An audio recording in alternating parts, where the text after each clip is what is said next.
Adriana Duarte, conversação durante a aula.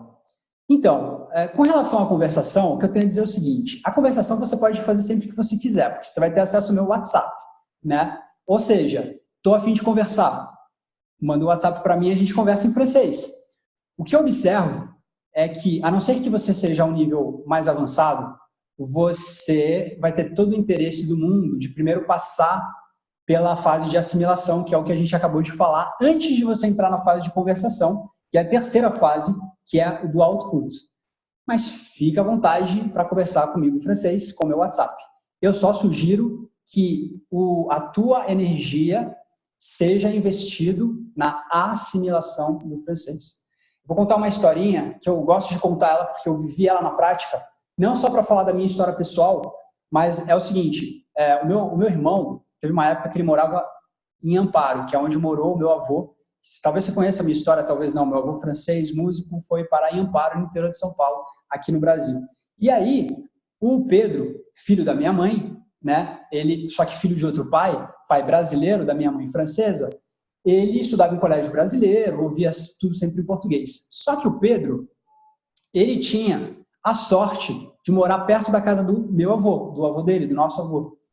E ele almoçava lá todo dia. E o meu avô, por causa da minha avó, que ela não falava muito bem o português, ele fazia questão de falar só em francês. Deixava a televisão ligada em francês, TV5, ouvia música em francês, conversava em francês.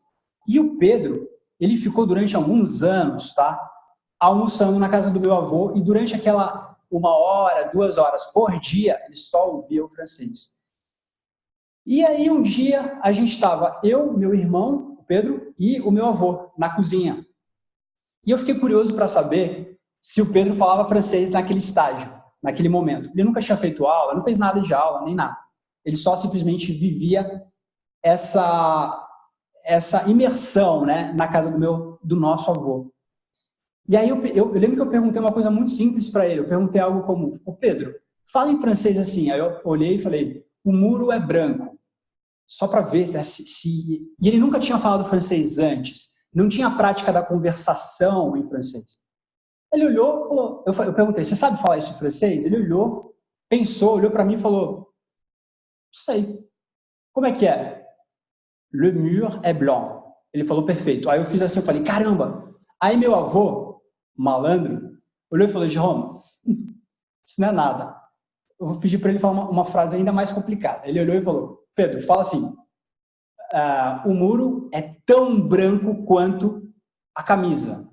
Sei lá, algo do tipo. Tão branco quanto. Ou seja, gramaticalmente uma frase um pouco mais complicada. Aí eu duvidei, eu falei, ele não vai falar isso. Aí ele olhou, pensou, falou, eu sei falar isso.